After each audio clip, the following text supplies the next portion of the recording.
Okay, this is a quick tutorial on how I made these. So I took a lace sample from the costume shop. Whoops. Step 1, have a layer selected.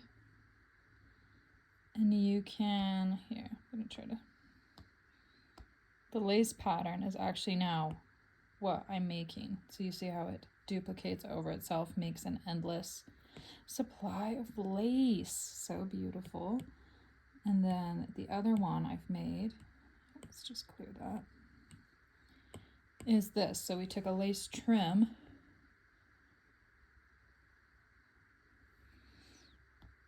and you can see it's just the trim.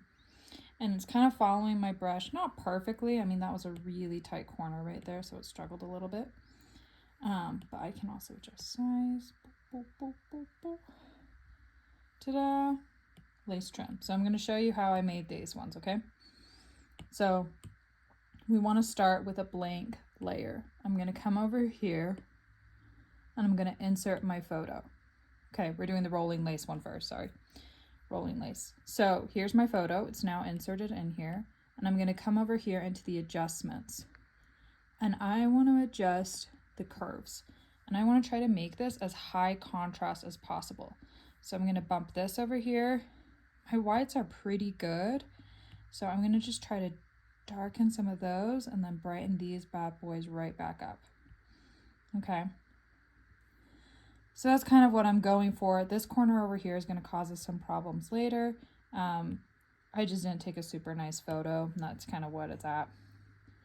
I'm going to copy this.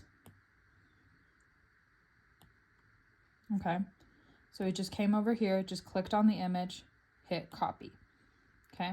Then I come over here into my brushes and I'm going to use an airbrush one. These are super, super, super great for making these kind of texture brushes. And so I'm just going to select, I think, my medium brush. I like that one a lot. I'm going to hit duplicate. Come in here. I'm just clicking on the brush. Okay. I'm not going to touch any of these right now. I'm going to come into grain source. This is what my grain is right now, which is what's making it have this nice, perfect, even texture, which is not what I want. I want my lace. So I'm going to come over here, click import, paste. My lace. Okay. But I don't want to leave it just like this. I'm going to go click auto repeat. Okay. So this makes it so I have an endless supply of looping lace. So it's kind of guessed already what I want it to be. I'm going to maybe mess around with this. So border overlap. That looks pretty bad. It looked better when it was higher. That looks pretty nice. I can hit rotate if I want it to be at an angle. I don't. I really like it straight up and down. The scale of my grain. That looks gorgeous. Okay. That is a pretty fantastic loop. Okay. So I'm going to keep that one. I think that looks so great. Keeping it. Boom. You'll see it still doesn't look quite like that. So we need to mess around with some things. Right now, my depth is way blown out. Let's check on our scale because our scale, there it is. See how we're getting some of that texture? So our scale was so far down, none of it was going to show up. So we're just going to mess around with some of these. Okay, this is what I want. I want to move over to texturized. And now I can mess around with scale. So now wherever I draw, it's just repeating that texture. So if I come over here and I'm really light, now it's more. Okay. This depth, this is increasing that contrast. So if I have this lower, this is like it's on something a little bit more opaque. But then I can bump it up this way. And now it's pretty sheer actually. So we're going to get a lot of opacity in between there. Now, this is like a really helpful thing with whatever you're drawing and making. You can adjust the scale. So if you're doing something and you're seeing the lace from far away, you want to scale that down a bit. If you're going to have a bit of a close-up, you bump it up. Okay. So now I'm going to take that. I'm going to turn off my lace layer. Da, da, da, da, da, da, da. Whatever size my brush is, that's the size of the lace. So I can do a teeny tiny something and go,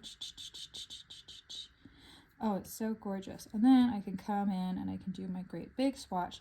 And these are actually the exact same size. So see how I just went over that shape? They perfectly overlap. Okay, not perfectly overlap because I didn't do a perfect job overlapping them. But they line up. Ta-da! Pretty fabulous. Okay, so then the nice thing to note with that scaling is you can come in here later and you can adjust that scale inside of your brush. So yeah, if you're finding you're switching between the two a lot, like if you're changing, you're going, okay, I need a really small scale, now I need a big scale, small scale, big scale, then I would say just duplicate your brush.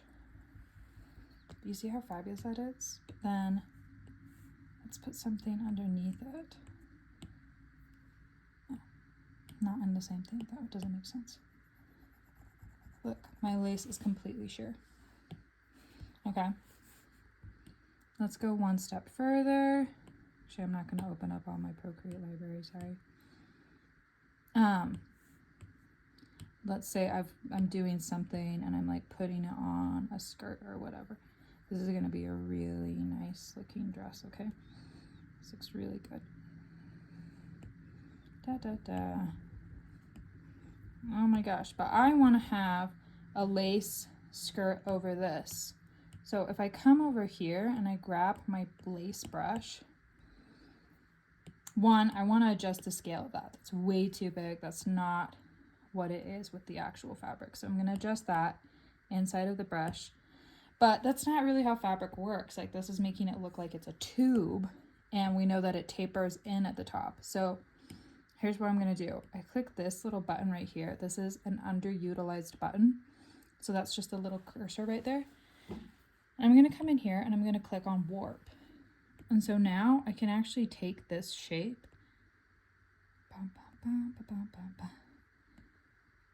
and see now it's tapering in more along that top. I can grab these, I can move them in even more.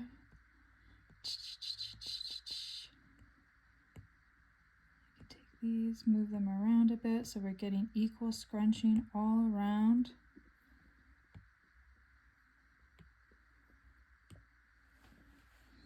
And now I do a tiny bit of cleanup. Oh, didn't click on my eraser. I'm going to do a tiny bit of cleanup on this. Dun, dun, dun.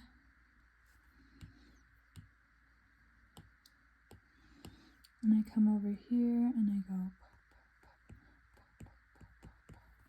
and you can see, look, now all my fabric is actually tapering in at the waist rather than just being a solid block. So that's a fun little thing and not a terribly hard thing. I mean, that was literally just like come and distort a layer. So that's how I made my lace overlay.